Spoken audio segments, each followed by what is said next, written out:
Imagine someone you love vanishes. One day they are there, the next they are gone. No note, no warning, just an empty space where a person used to be. Your world stops, you call the police, you plaster their face on posters, you beg for answers on the news. The search begins, fueled by desperation and fear. You imagine the worst. A terrible accident. A violent crime. You never imagined the truth could be something far more deliberate, and in its own way, far more chilling. What if they never wanted to be found? What if the vanishing act was their own choice, a carefully planned escape from the life they shared with you? This isn't a story about kidnappings or tragic accidents.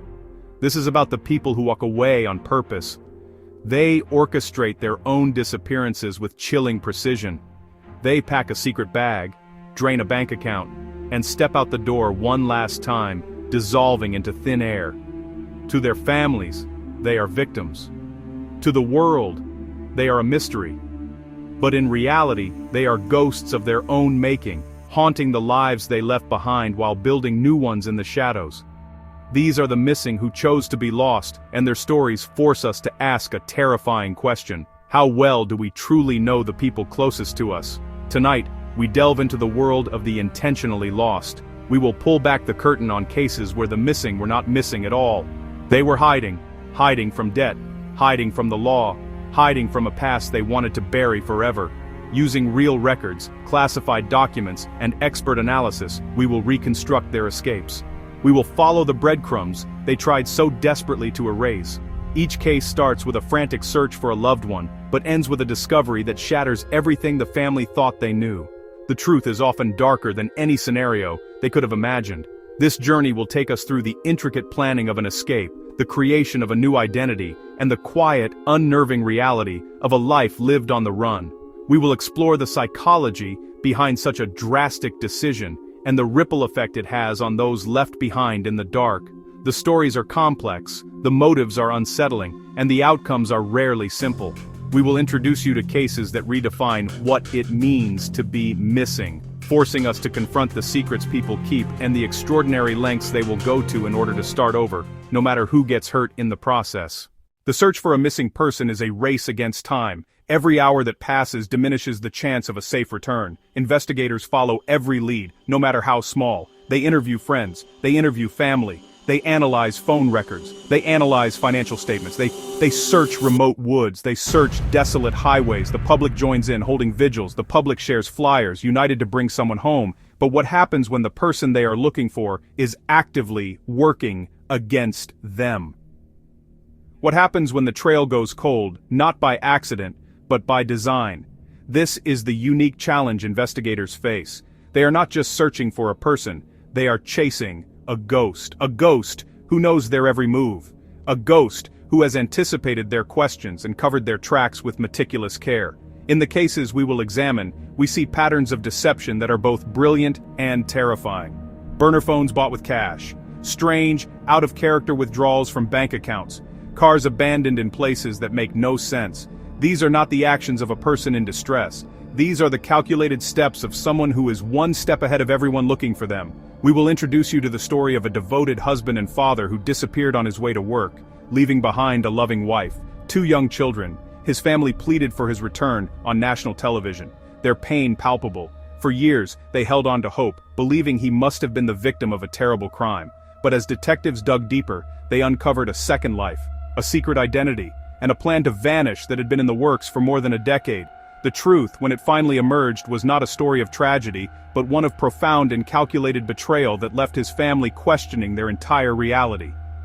Then, there's the case of a young woman who vanished from her college campus, sparking a nationwide search.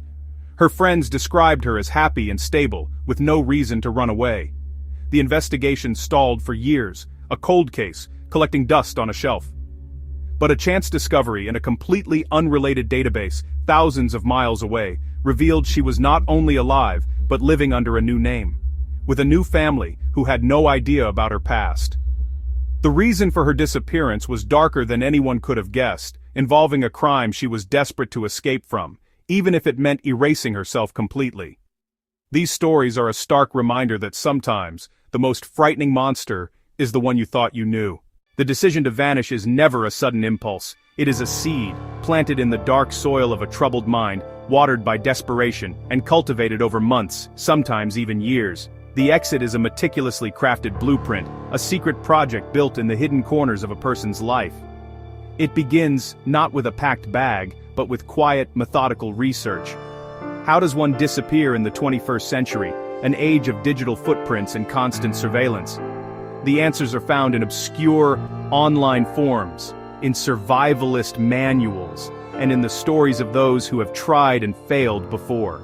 This is the intellectual groundwork of becoming a ghost. Consider the case of Robert Thompson, a seemingly ordinary accountant from Ohio. To his colleagues, he was reliable. To his neighbors, he was quiet.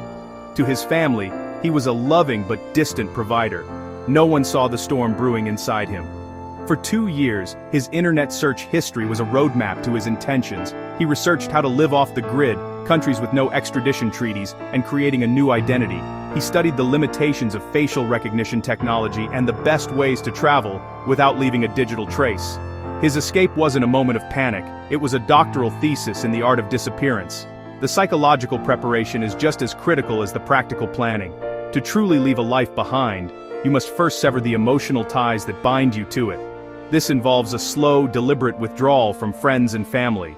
Conversations become shorter, shared activities become less frequent. The person begins to create an emotional distance, a buffer zone that will make the final break cleaner, at least for them. This emotional retreat is often misinterpreted by loved ones as depression or stress from work. They try to help, to close the growing gap, never realizing they are being gently but firmly pushed away as part of a larger, more sinister plan. For those planning to vanish, every interaction becomes a performance. They must maintain the facade of normalcy while their inner world is consumed with logistics and escape routes. They smile at family dinners while mentally calculating how much cash they can withdraw without raising suspicion. They discuss future plans they know will never happen. This sustained deception requires a level of compartmentalization that is deeply unsettling. They are living a double life, not with another person, but with a future version of themselves. A ghost who is waiting patiently for the right moment to take over and walk away, leaving a life in ruins. Money is the fuel for any escape. Without it, a fugitive is easily caught, forced to use credit cards or forced to seek employment that creates a paper trail. The first and most critical step is liquidating assets and stockpiling untraceable cash. This process is a delicate dance. It must be done slowly, methodically, to avoid triggering automatic fraud alerts. A sudden large withdrawal would bring unwanted attention. Instead, the architect becomes a master of small transactions that fly under the radar. They start with small, regular ATM withdrawals, never exceeding the daily limit. A few $100s here, a few hundred there. Over months, this adds up. They begin selling valuable possessions on cash-based platforms. Aber also a vintage watch, a piece of jewelry, a collection of rare books. Each sale builds the foundation of a hidden life. Sentimental items are coldly converted into anonymous currency. To outsiders, it looks like decluttering or minor financial strain. In reality, they're erasing their material past. Next, more complex financial maneuvers. Secret bank accounts are opened months in advance, slowly fed with funds diverted from paychecks and from joint accounts. In fraud cases, they create shell corporations, funneling money through layers to obscure origin. We saw this with Marcus Thorne, a developer who vanished after his company collapsed. Investigators found he spent a year moving millions into offshore accounts using a web of fictitious businesses. By the time anyone realized he was gone, the money was already beyond reach. The final act is the cleanup. Just before disappearing, they might max out credit cards on easily resold items, gift cards, electronics. This frantic burst is often the first red flag for investigators, but by then it's too late. They have a head start of hours, even days. They have their cash, their getaway fund, and they've laundered their life into a ghost's anonymous wallet. The money trail doesn't just go cold, it's designed to lead absolutely nowhere. In today's world, our digital footprint is like a shadow we can never outrun. In today's world, our digital footprint is like a shadow we can never outrun. Our phones track our location, our online purchases reveal our habits, our social media profiles paint a detailed picture of our lives. For someone planning to disappear, this digital world is a minefield. erasing this footprint is one of the most challenging parts of the exit. It requires a deep understanding of technology and a willingness to sever all connections to the modern networked world. The process starts with a digital purge, deleting emails, deleting social media accounts, deleting cloud storage, but deletion is not enough.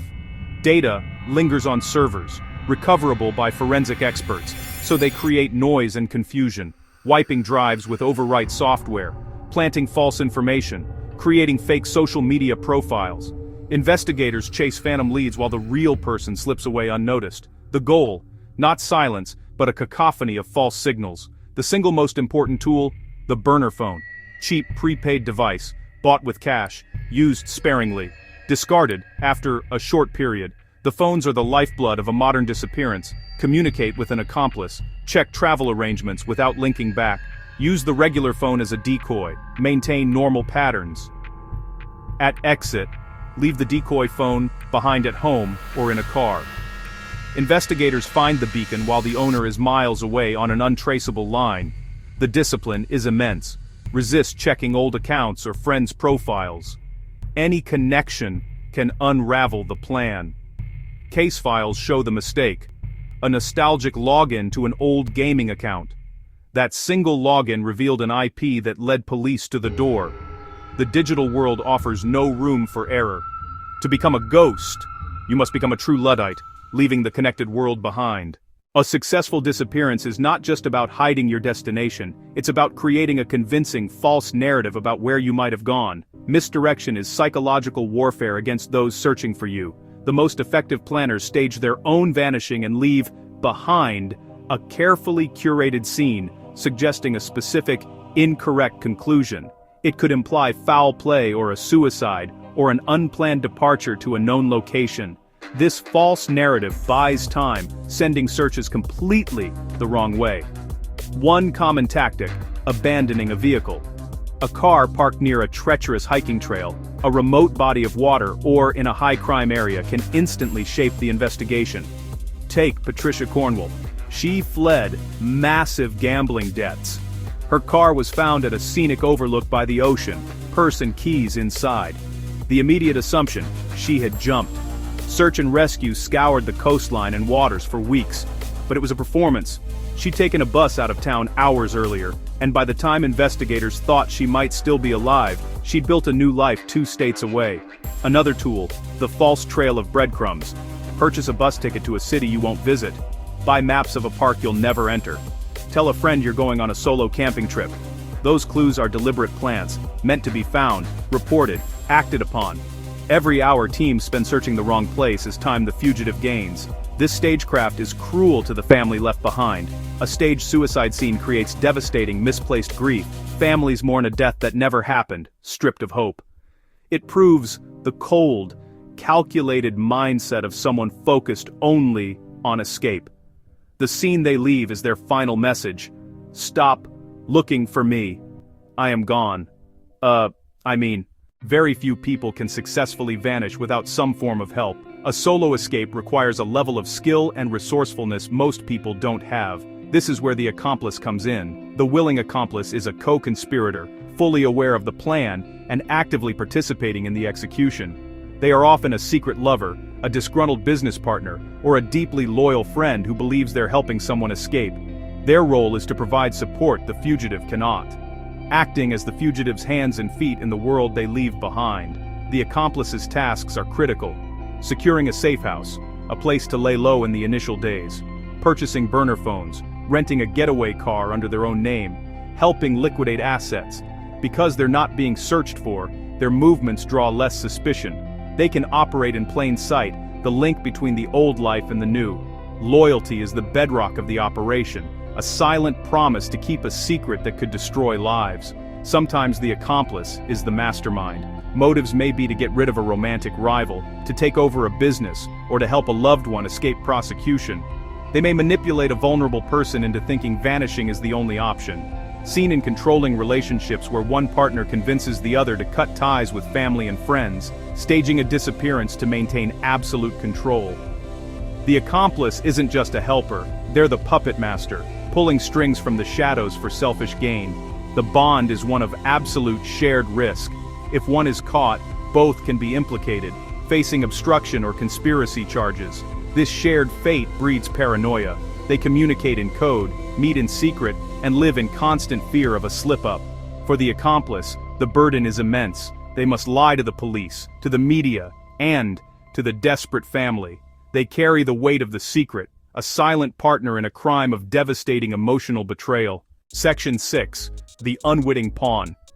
Not all help comes from a willing co-conspirator, you know. In many cases of planned disappearances, the person fleeing uses an unwitting pawn, someone who helps them without having any idea of their true intentions. This is perhaps the most insidious form of manipulation. The pawn is often a kind-hearted friend, a new romantic interest, or even a sympathetic stranger. They are fed a carefully constructed sob story as a tale of an abusive ex, a dangerous stalker, or a family that just doesn't understand. Their natural instinct to help is weaponized against them, turning them into an accessory to the escape. The unwitting pawn might be asked for small, seemingly innocent favors. Can I have some packages sent to your address? I'm having trouble with my landlord. Can you give me a ride to the next town? My car broke down and I just need a fresh start. Can I borrow a little money? I'll pay you back as soon as I get on my feet. Each request, on its own, seems reasonable, but together, they form a chain of assistance that allows the fugitive to move from one place to another without creating a personal paper trail. The pawn becomes a logistical hub, their identity and resources used to facilitate a disappearance they know nothing about. When the police eventually come knocking, the pawn is left in a state of shock and confusion. They genuinely believe they were helping someone in need. Now they are a person of interest in a missing person investigation. They face intense scrutiny from detectives who are initially skeptical of their story. Their kindness is repaid with suspicion and potential legal trouble. They are forced to re-examine every conversation, every interaction, searching for the red flags they missed. The realization that they were lied to and used is a profound betrayal, leaving deep emotional scars and a lasting distrust of others. This manipulation highlights the predatory nature of many who choose to vanish. They are not just escaping a life, they are exploiting the goodness of others to do so. The unwitting pawn is collateral damage, a tool to be used and discarded once their purpose is served. Their story is a tragic footnote in the larger narrative of the disappearance, a testament to how easily compassion can be twisted into a weapon. They are left to pick up the pieces, haunted by the knowledge that their act of kindness enabled a devastating act of deception and cruelty that has left a family shattered. Section 1. The birth of a new name.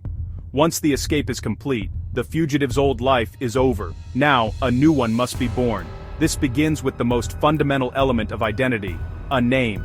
Choosing a new name is not a simple act of fantasy. It is a calculated decision, creating something memorable enough to feel real, and something common enough to avoid drawing attention. Some choose names that are phonetically similar to their old ones. A Michael might become a Mitchell. A Jennifer might become a Jessica. This trick helps them inhabit their new persona, reducing the risk of a slip-up. Others take a more drastic approach, a name with no connection to their past. They might borrow a name from a forgotten childhood, acquaintance, or combine their grandmother's maiden name with the street they grew up on.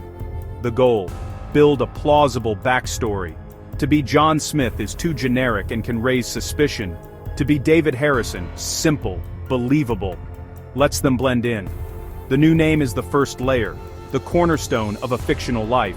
It is their shield and mask, the first word to introduce themselves to a world that doesn't know them. Next, make that name official, at least on the surface. Enter the world of forged documents. A new identity is worthless without paperwork.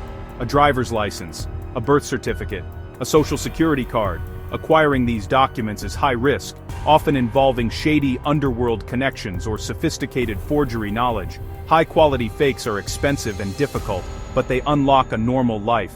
With a convincing fake ID, one can open a bank account, rent an apartment, even apply for a job, cementing the new identity. For those without criminal ties, ghosting, a more macabre method, finding the identity of a deceased infant born around the same time, obtaining the infant's birth certificate to apply for SSN and other documents, stealing the identity of a ghost, a child who never had the chance to live. This ghoulish tactic builds a legitimate paper trail, hard for investigators to detect. They are not just hiding, they are resurrecting a dead identity, and claiming it as their own. Section 2. The ghost in the machine. In the digital age, a new name and a fake ID are not enough. To be truly convincing, a new life needs a digital footprint. A person with no online presence at all can be just as suspicious as a person with a checkered past. The modern fugitive understands this. They cannot simply stay offline. They must create a new digital self, a carefully curated online persona that matches their new identity. This is the birth of the digital ghost, an online avatar designed to project an image of normalcy and deflect any suspicion. The process is slow and methodical, starting with the creation of a new, untraceable email address. This new email becomes the gateway to their digital life. With it, they can begin to build their online world. They create social media profiles under their new alias. These profiles are not left empty. They are meticulously populated with content. They post photos, stock images, generic pictures of landscapes. They like pages. They join groups. They follow public figures that align with their new, fabricated personality. If they are posing as a quiet, outdoorsy type, hiking trails, mountains. If they are supposed to be a city dweller, coffee shops, skylines. The goal is to create a digital history that looks authentic at a glance. They might backdate posts or use software to make it appear as though their profile has existed for years. They add a small, carefully selected group of friends, other fake profiles, distant acquaintances who are unlikely to ask too many questions. This network of connections, however shallow, adds a layer of legitimacy. It suggests a social life, a community, a history. When a potential landlord or employer does a quick online search of their name, they find exactly what the fugitive wants them to find: a boring, unremarkable, and completely normal person. This online performance is a constant, draining task. The fugitive must live in constant fear of making a mistake. They cannot friend anyone from their past. They cannot like a post from their hometown. They must resist the temptation to search for the family they left behind. Every click is a potential breadcrumb, a digital thread that could lead back to their old life. They are the silent, invisible administrators of their own fake existence, constantly monitoring and updating a life that is nothing more than a collection of pixels on a screen, a ghost in the machine designed to fool the world. Section 3. Hiding in plain sight. The most successful fugitives do not retreat to a remote cabin in the woods. Isolation breeds suspicion. The true art of disappearance is to hide in plain sight, to become a face in the crowd. This means finding a place to live where anonymity is the norm, where people are too busy with their own lives to notice their neighbors. Large, transient cities are ideal. Seasonal tourist towns, new faces come and go with the changing seasons. Being a stranger is not unusual. It is expected. The fugitive blends into the background noise of a bustling community. Their choice of employment is strategic.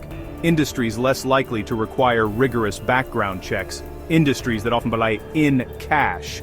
Bartenders, construction workers, freelance laborers, servers in busy restaurants.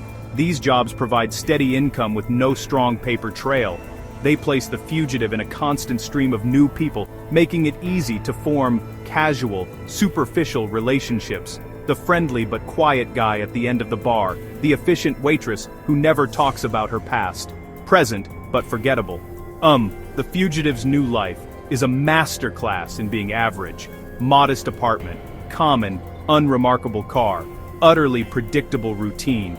Same grocery store, same time every week, same route every morning. Deliberate monotony is camouflage. People are creatures of habit, less likely to question what seems stable and normal. The fugitive's boring life is their best defense. It creates an aura of stability that contradicts the idea of a person on the run. No one suspects the man who meticulously mows his lawn every Saturday is a ghost. This existence requires immense self-control. Suppress true personality, suppress passions, suppress ambitions. If they were once a charismatic leader, they must now learn to be a quiet follower. If they once loved fine art, they must now feign interest in mainstream sports. Every aspect of their public self is a performance. They are playing a part they can never leave. The strain of constant acting takes a heavy psychological toll, a silent torment that is the price of their freedom. Section 4. The web of new relationships. A life of complete solitude is not sustainable for most people. Humans are social creatures, and even a fugitive craves connection. The most audacious and unsettling part of building a new life is forming new relationships. They start new friendships, they date, some even get married, they have children. These new relationships weave a family into their web of lies. These relationships are the most dangerous and complex aspect of their new existence. On one hand, they are essential for creating the appearance of a normal, stable life. On the other hand, each new connection is a potential weak link, a person who could one day discover the truth. When they begin dating, they are not just looking for a partner, they are looking for someone who is not too inquisitive. They are drawn to people who are trusting. They are drawn to people preoccupied with their own problems. They present a carefully edited version of their past, a story filled with half-truths and vague explanations. My family and I are not close. I moved here for a fresh start after a bad breakup. These simple, plausible lies are enough to satisfy casual curiosity. They build a relationship on a foundation of deceit, a secret they must guard every single day. For those who go as far as marriage, the deception becomes all-encompassing. They are sharing a home, a life, and a future with someone who has no idea who they truly are. Every story they tell about their childhood, about their family, or about their past is a fabrication. They must remember every lie, keeping their fictional history straight. The fear of exposure is constant. What if their spouse finds an old photograph? What if a name from their past comes up in conversation? This constant vigilance creates a deep, invisible barrier in the relationship. They can never be truly intimate. True intimacy requires honesty, a luxury they cannot afford. The most shocking step is when they have children. They bring a new life into their world of lies. A child who will be raised by a ghost. This child will grow up with a father or mother whose name is fake, whose history is a lie, whose extended family does not exist. The fugitive is now not only deceiving a partner, but also an innocent child. This decision marks a point of no return, a doubling down on the lie, both selfish and tragic. The new family becomes the ultimate camouflage, but also the ultimate vulnerability, a ticking time bomb of secrets. Section 5. The darker motives. While some people vanish to escape debt or an unhappy life, the new lives of others are built to conceal far more sinister secrets. The disappearance is not just an escape, it is a continuation of criminal activity. A new identity is a tool to continue predatory behavior in a new location. They aren't just hiding from the past, they are creating a new future for crimes. The new life is a fresh hunting ground. The charming new neighbor, the friendly new co-worker, a wolf in sheep's clothing. We see this in complex fraud cases. A person who ran a Ponzi scheme in one state will disappear, resurface in another with a new name and a new fraudulent business. They use the clean identity to gain investors' trust, charming them with promises of incredible returns.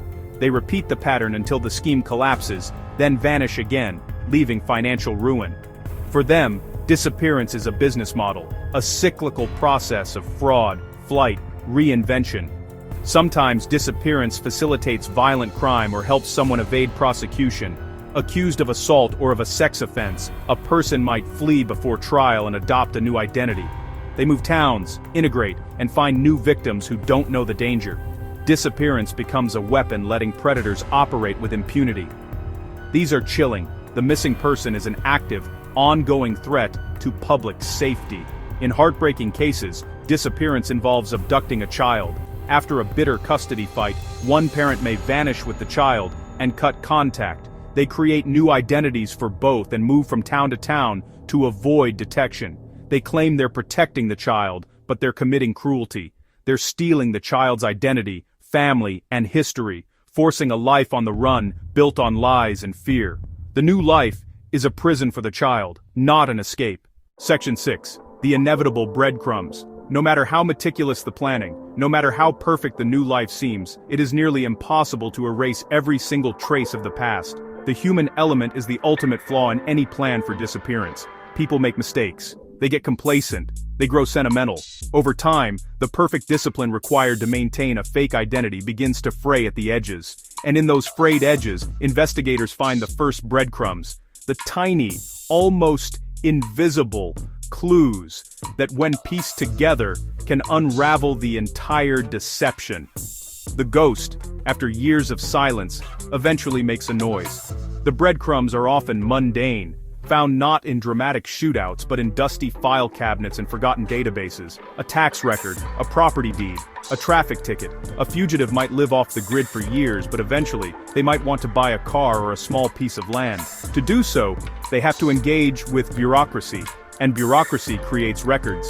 An investigator running a search on a cold case might get a hit on a name or a social security number that was supposed to be dormant, linking a ghost from the past to a living person in the present. These bureaucratic footprints are the tripwires of a long-term disappearance. Digital breadcrumbs are even more common. After years of living offline, the temptation to reconnect with the world can become overwhelming. A fugitive might use a library computer to search for the family they left behind. They might create an anonymous profile on a forum to discuss a hobby they once loved. Or, in a moment of weakness, they might log into an old email or social media account, just for a second. That one click, that one search query, can create an IP address log or a data point that connects their new location to their old identity. It is a single, fatal mistake, born from a moment of human longing or nostalgia. The most powerful breadcrumbs are often biological. DNA technology has revolutionized cold case investigations. A fugitive who has built a new life might be arrested for a minor infraction, like a DUI. As part of routine booking, their DNA is collected and entered into a national database. Years or even decades later, that sample might be matched to DNA left at the scene of their original disappearance, or to a sample provided by the family members who have been searching for them for all this time.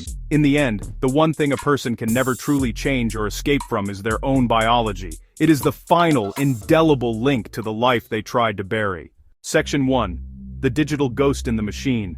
For years, the ghost lives a quiet, disciplined life. The new identity feels solid, the past a distant, fading memory, but the world they escaped from does not stand still. Technology evolves at a dizzying pace, creating new tools that can see into the shadows where they hide. The digital world, which they once tried to manipulate with burner phones, fake profiles, becomes their greatest adversary.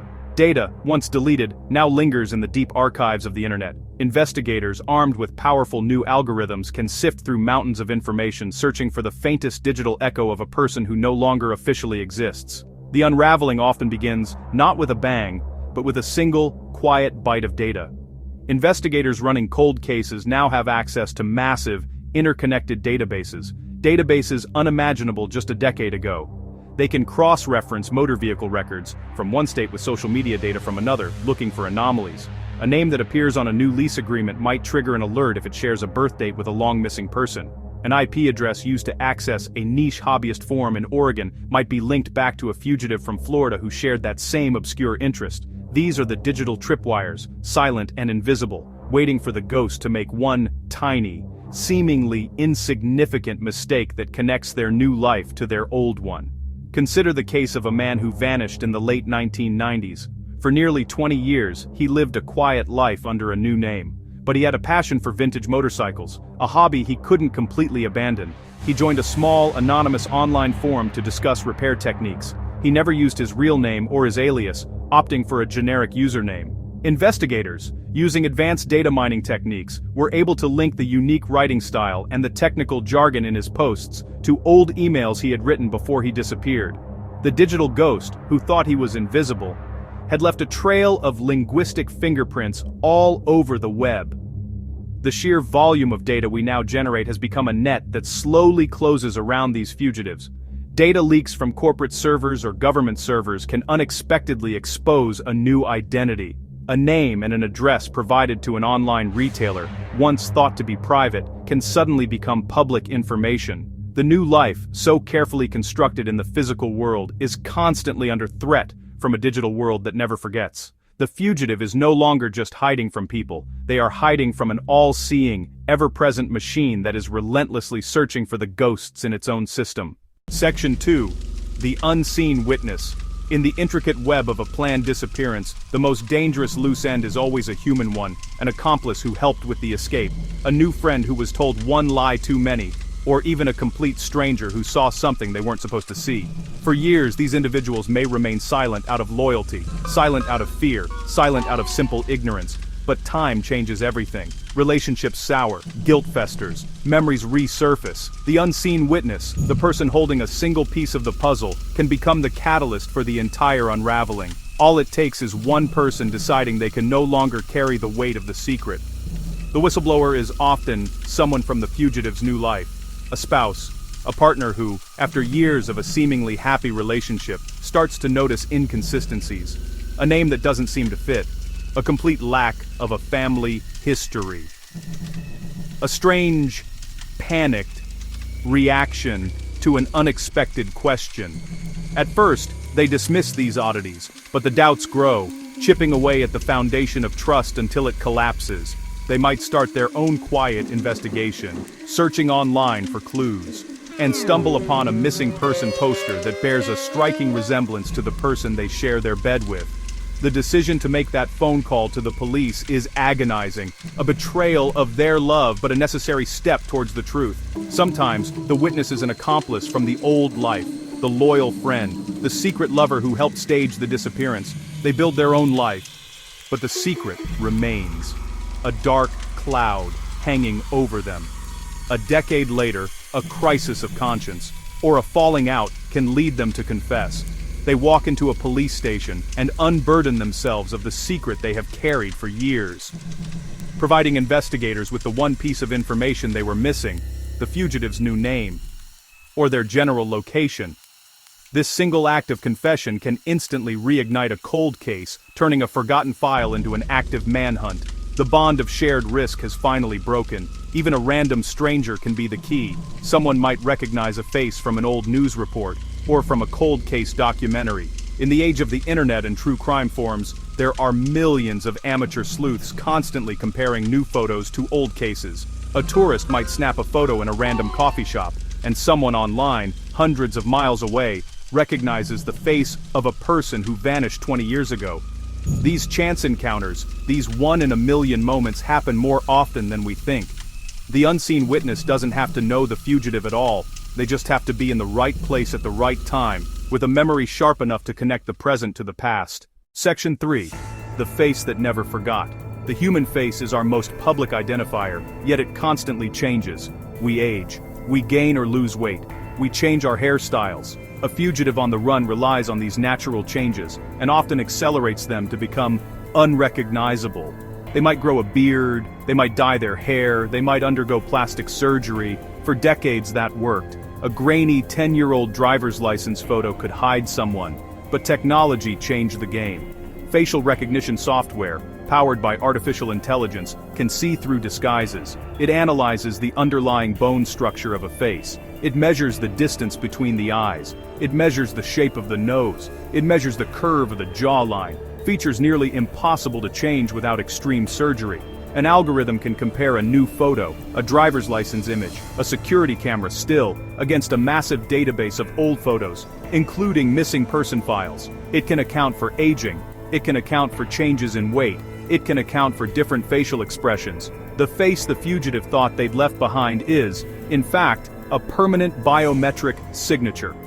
The breakthroughs are stunning. In one case, a man missing over 30 years was discovered after renewing his driver's license in another state. Old missing person poster from the 1980s. DMV photo being taken and uploaded. Automated system scanning and flagging a match. Side-by-side comparison with the original missing person file. He had aged 40 years, was bald, and wore glasses, looking nothing like his younger self. But the algorithm saw what the human eye could not. The same underlying facial geometry. A ghost in the machine pointing to his identity. The face he showed the world was a mask. The computer peeled it off. This tech isn't just law enforcement, it's in our phones. It's on our social media, it's in thousands of security cameras. A fugitive can no longer control where their image appears. A casual photo taken at a public event and uploaded to the internet can be scanned by unseen systems.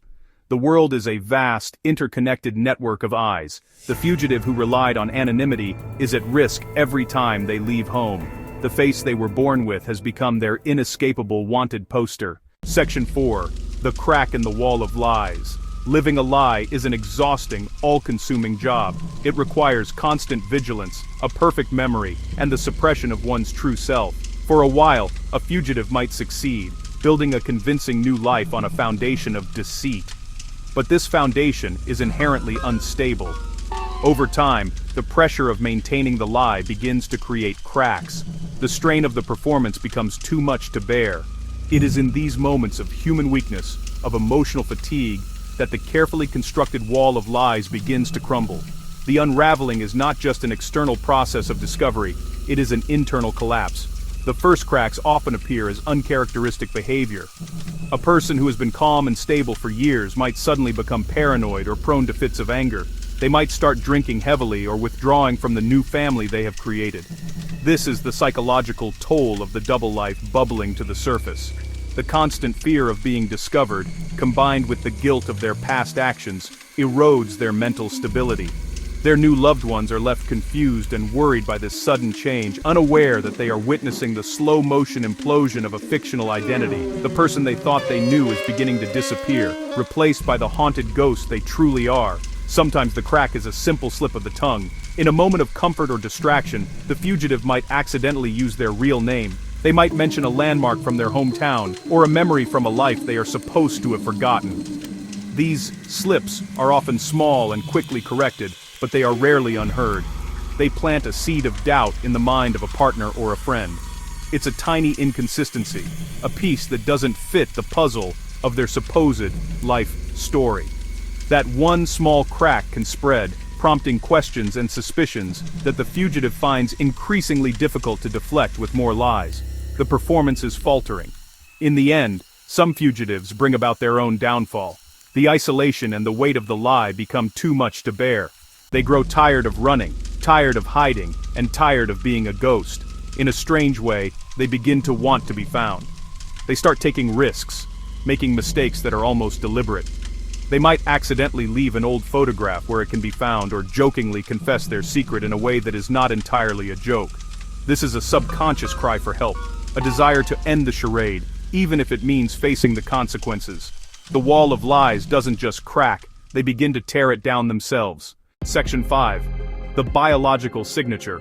In the final analysis, the one thing a person can never change, forge, or run away from is their own body. Our biology is our ultimate, unalterable identity. Every person carries a unique biological signature in their DNA, a code that tells a story of who they are and where they come from. For decades, this signature was invisible, a secret locked away inside our cells. But with modern forensic science, DNA has become the most powerful tool for finding the lost and exposing the hidden. It is the one truth that cannot be lied away, the final, irrefutable evidence. The breakthrough often comes from a place the fugitive would never expect. A distant relative, curious about their ancestry, submits a DNA kit to a commercial genealogy website. The sample is uploaded to a public database. Years later, police run DNA evidence from the original disappearance, a drop of blood, a strand of hair, against that database. The system flags a familial match to a second cousin. Investigators build a family tree, closing in on the cut branch. Sometimes the fugitive betrays themselves. They are arrested for a minor crime, a traffic violation, or a petty theft. During booking, a cheek swab is taken and added to CODIS, the National Criminal Database. They may be released under an alias.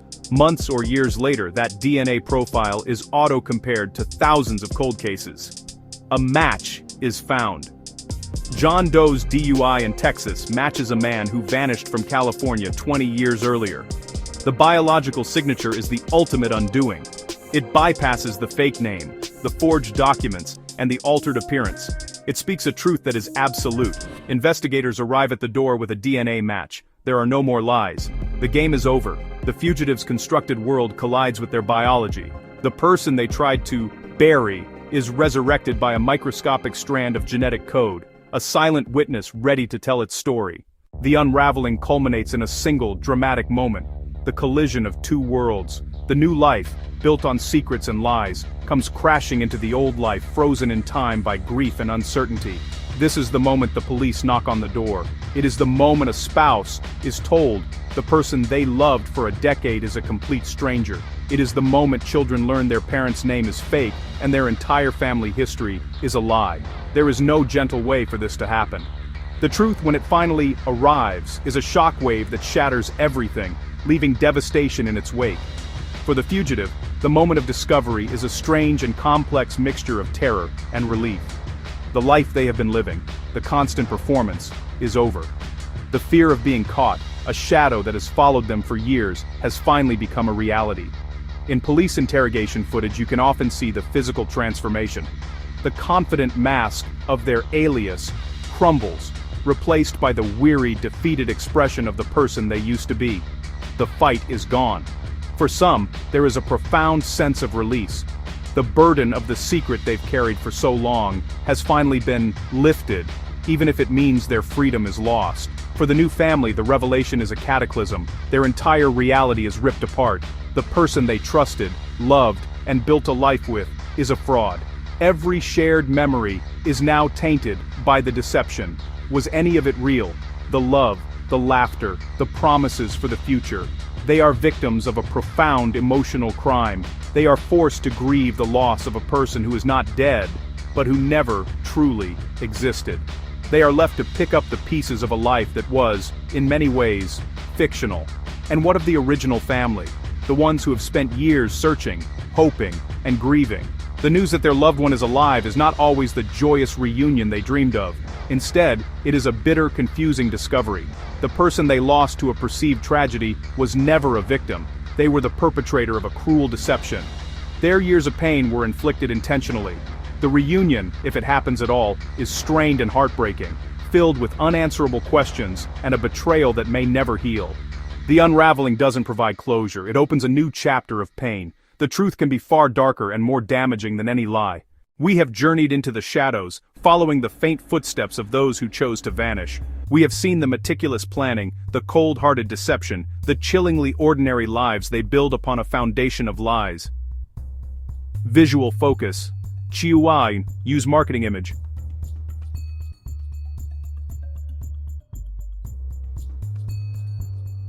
Faded photograph of a smiling family with one person's face torn or burned out of the picture. The stories of the intentionally lost force us to confront a deeply unsettling reality, that disappearance is not always a tragedy inflicted by an outsider. Sometimes it is a deliberate act, a conscious choice to erase a life, and inflict a unique and enduring pain upon those left behind. The ghost they become is not a specter haunting a house, but a phantom haunting the hearts and minds of everyone they once knew, leaving an echo that never truly fades.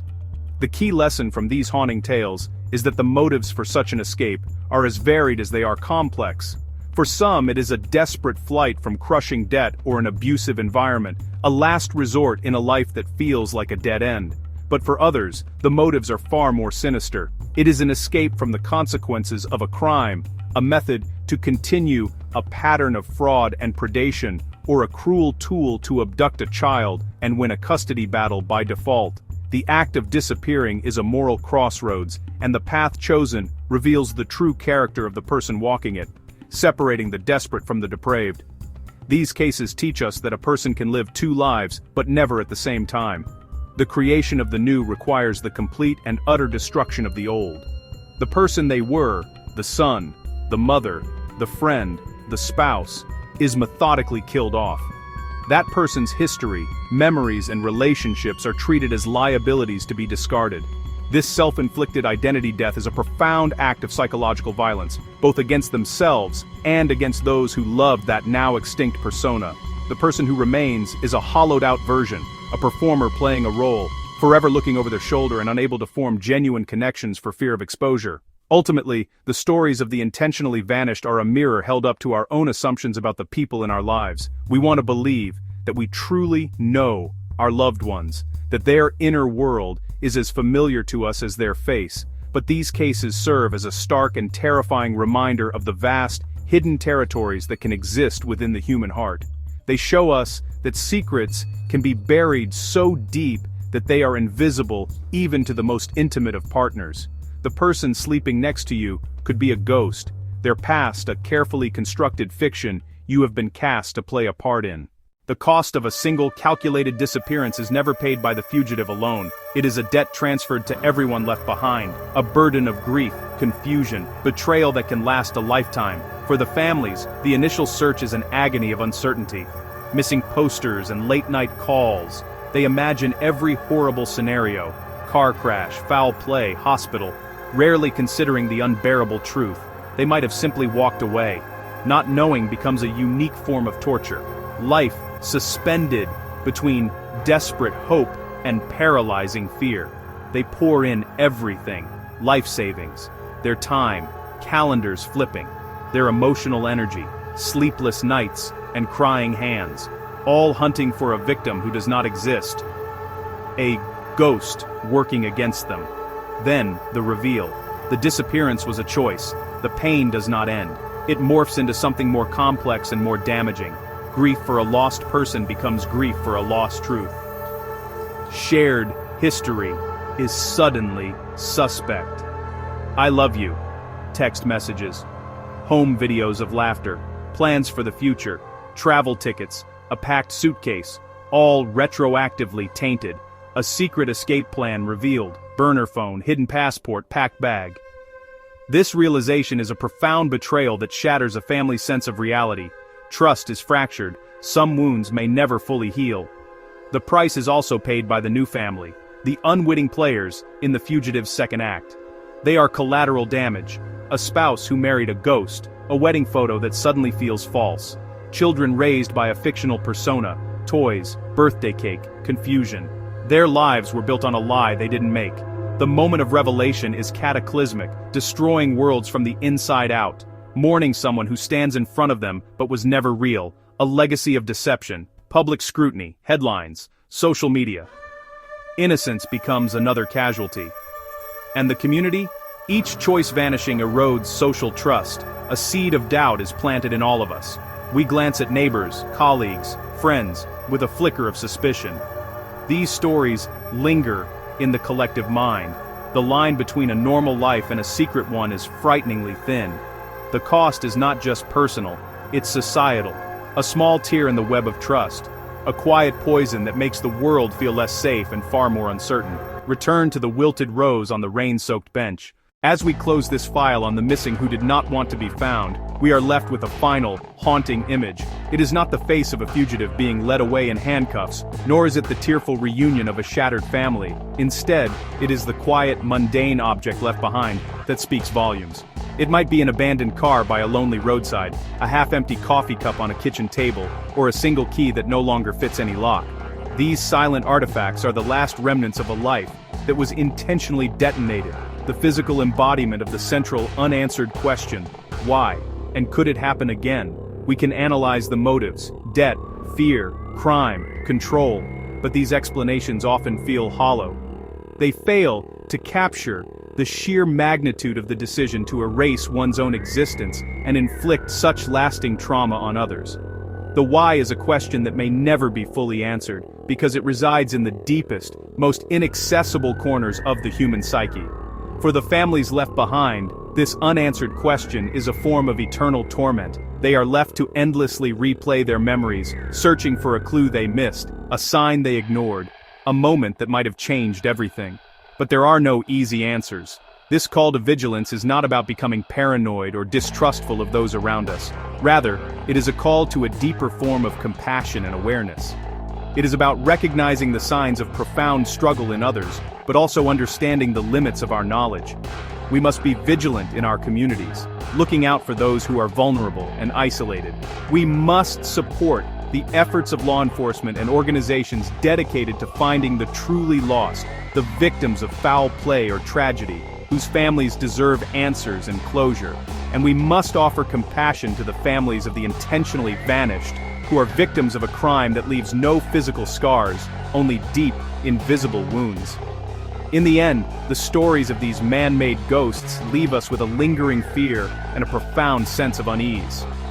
They remind us that the world is filled with secrets, and that the human capacity for deception is as boundless as our capacity for love. The next time you hear of a missing person, you will hope for their safe return. But in the back of your mind, a quiet, chilling thought will remain. What if they are not lost at all? What if they are exactly where they want to be, listening to the echoes of a life they chose to leave behind, leaving us with the enduring, unanswered question that hangs in the empty air?